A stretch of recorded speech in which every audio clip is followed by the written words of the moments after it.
So let's see today's lovely black chana and tendli Melgor. Now what I've done is first I've taken about a cup of black chana, washed it well under water thrice, and I'm going to soak it in 3 cups of water for about 4 to 5 hours. Now after 4 to 5 hours, you'll see that it has swollen up a bit or swelled up a bit. Now I'm just going to put it in my pressure pan, and I'm going to cook it in 2 cups of water for 1 whistle on high, and then I'm going to keep it on a simmer for 10 minutes. Now, once it's cooked, let the pressure pan completely cool down before you open it. And then you'll see that the black chana is nicely cooked. You can check it by just pressing it, and it should break like this very easily. If it is not, then put it back in the pressure pan and cook it for another 1 whistle on high. So now let's start making this melgor. So here I've got 1 tablespoon of oil heating up. To that I'm going to add half a teaspoon of mustard seeds. Once the mustard seeds begin to splutter, I'm going to add about 4 cloves of garlic that I've chopped fine. Now I'm going to fry the garlic well till the rawness of the garlic goes away.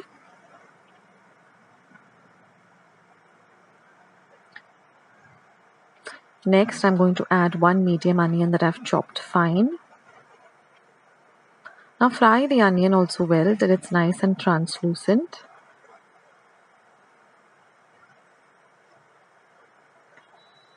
Once the onion is done, I've just taken about 8 to 10 tendlis and I've just washed them very well, wiped them dry and cut them lengthwise like this into very thin kind of slivers. If you want to see how to cut the tendli, I've included it in my tendli pickle recipe that I'd uploaded a few days ago. I'll leave a link so you can go and see how to cut them like this. Now I'm going to add 1 teaspoon of red chili powder, half a teaspoon of turmeric or haldi powder, and I'm going to mix all of this really well together. See that all the masala and the bagar coats the tendli very well. Now we're just going to cover and cook till the tendli is nicely cooked. So after about a minute or 2, just check on the tendli by pressing it down with your spatula or spoon, and if it breaks easily, that means it's cooked. If it is not, then continue cooking it for another 1 or 2 minutes more.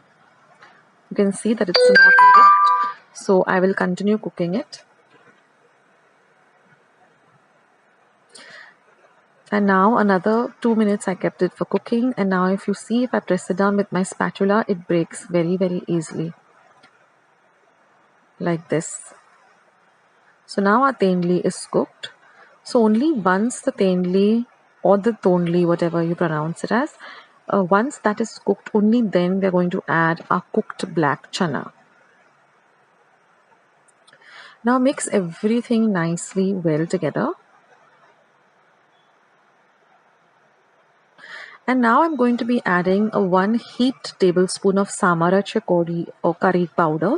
I will leave a link of how I prepared this samarache curry powder. I just uploaded it a few days ago, but I will leave a link in the description box as well as the comment section, so you all can go and check that out.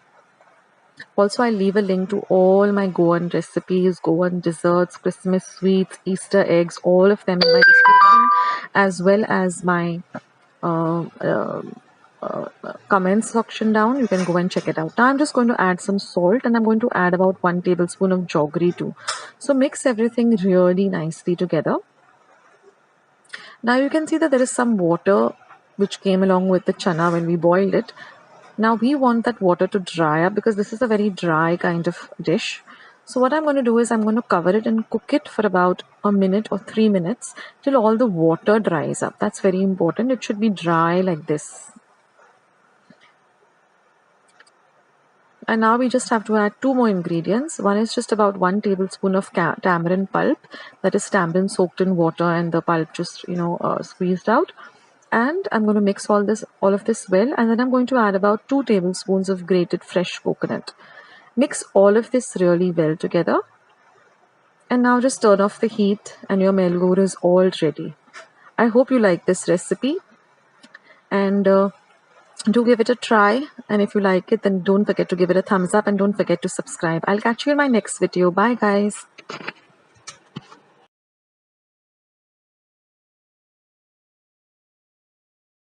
tap in a sieve or a sift and wash it clean. This is very important. And then once your leaves are nicely drained out of all the water, you can just start making this beautiful and healthy and delicious vegetable. So here my leaves are all prepped up and chopped and ready to go. Now besides the leaves, I also require a few other ingredients, very few ingredients. So here I have one medium-sized onion which I've chopped fine. This is 4 cloves of garlic which I've chopped. These are 2 light green chilies chopped fine. This is half a cup of fresh coconut grated and some salt to taste. So that's all we require for our recipe today. So let's begin. So here I've heated about 1.5 tablespoons of oil in my pan. Use a nice broad pan. Now once my oil is nice and hot on a low to medium flame, I'm going to first add my garlic or lasun. Give it a small fry till it turns a little bit brown. It shouldn't get burnt, just a little light brown. Then we're going to add the chilies and let the chilies fry too. So the oil gets nice and flavored with this green chilies and garlic. Now I'm going to add my onions and we're going to fry the onion till it becomes nice and translucent.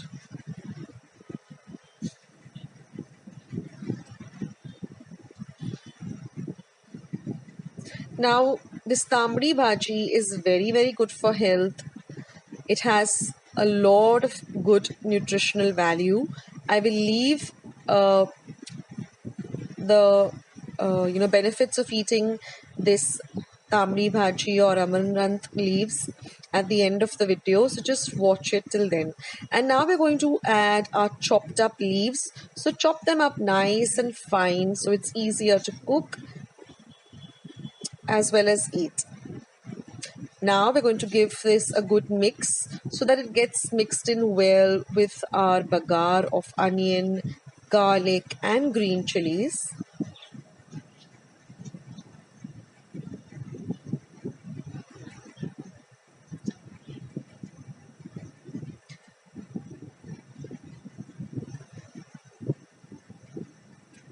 So give it a nice stir. Now, like all leafy vegetables, you don't need to add water to this because the leaves will leave out some water. Now we're going to flavor it with some salt to taste. Once you've added the salt, mix the salt in well.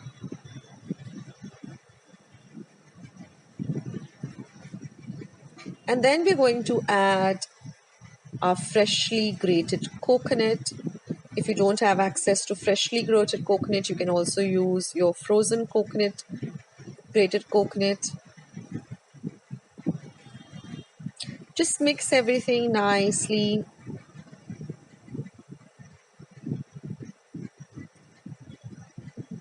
And you'll get this beautiful aroma of this fresh vegetable being cooked. And now friends, all we have to do is just cover and cook it for about 5 to 7 minutes, stirring in between, just to ensure that the vegetable is nice and cooked. It doesn't take a long time to cook leafy vegetables. They get ready very fast, and you should not overcook leafy vegetables because then it loses all its nutritional value if you overcook anything. So just for 5 to 7 minutes, and then keep it covered and cooked. So it just keep it covered so that it can cook with the residue heat. Now this goes very well as a side dish with any meal, or it's a meal in itself if you have it with some fresh chapatis or puris. So it's such a simple recipe. It's so nice and colorful with the lovely greens and reds. And then now all we're left to do is just Serve it in a serving bowl. And we're ready to take it.